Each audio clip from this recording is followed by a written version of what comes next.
Ծոցում ինչ է տեղի ունեցել ԱԹՍ-ների հարվածների հետ կապված, դուք խոսել եք նաև Իրանի նախագահի հետ, ինչպիսի ուղերձ ունեք Թեհրանի համար եւ ֆրանսիացիների համար, արդյոք տնտեսական ճգնաժամ կարող է տեղի ունենալ, կուզենայի նաև ավելացնել, մի քանի րոպե առաջ Տիկին վան դեր Լայենն ասում էր, որ Թրամփի մաքսային այդ սպառնալիքների դեմ պետք է հավաքվել սեղանի շուրջ, կարծում եք, որ պետք է հատուկ ինչ-որ հարկադիր գործիք կիրառել դիմակայելու համար Թրամփի սպառնալիքներին, շնորհակալություն։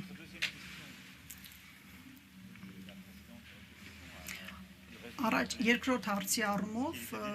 Տիկին վան դեր Լայենը արդեն պատասխանել է։ Մենք ցանկանում ենք, որպեսզի լինի արդար եւ ազատ առևտուր եւ ըստ կանոնակարգերի եւ համաձայնագրերի պետք է ուրեմն հարգել ստորագրված համաձայնագրերը, եթե դրանք կասկածատակ են առնվում կամ եթե որևէ երկիր պետք է սպառնալիքներ ունենա, այդ դեպքում պետք է Եվրոմիությունը միջամտի։ Այո, ամեն ինչ սեղանին է դրված եւ ես կարծում եմ, որ այս աշխարհաքաղաքական ժամանակահատվածում դաշնակիցները, ինչպես ԱՄՆ եւ Եվրոմիությունը, այլ անելիքներ ունեն, կամ փորձեն ապակայունացնել իրավիճակը։ Մեր ընկերությունները, մեր ընտանիքները, մեր բնակչությունները կարիք ունեն կայունության ուղերձի, վստահության ուղերձի։ Այո, ամեն ինչ սեղանին է, բայց հուսանք, որ խոհամտությունը նորից կվերադառնա եւ խոհամիտ կլինի, որպեսզի ամեն ինչ լինի ներդաշնակ։ Ինչ վերաբերում է ձեր առաջին հարցին, ես խոսելու եմ Իրանի նախագահի հետ, չեմ կարող ասել, թե ինչ եմ իրեն ասելու, բայց Ֆրանսիան ի սկզբանե նույն դիրքորոշումն ունի, մենք կոչ ենք անում բոլոր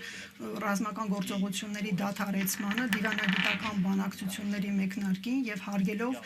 տարածաշրջանի բոլոր երկրներին, երեք ես դատապարտել եմ Էմիրական միությունների նկատմամբ հարձակումը եւ որպեսզի վերականգնվի նավարկելի ճանապարհները։ Այո, պետք է Հորմուզի ծոցը բացվի բոլոր ուրեմն նավերի համար եւ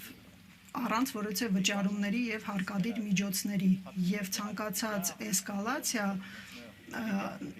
ընդհանրապես բոլոր երկրների եւ նավերի դեմ սխալ է, որը գալիս է ավելի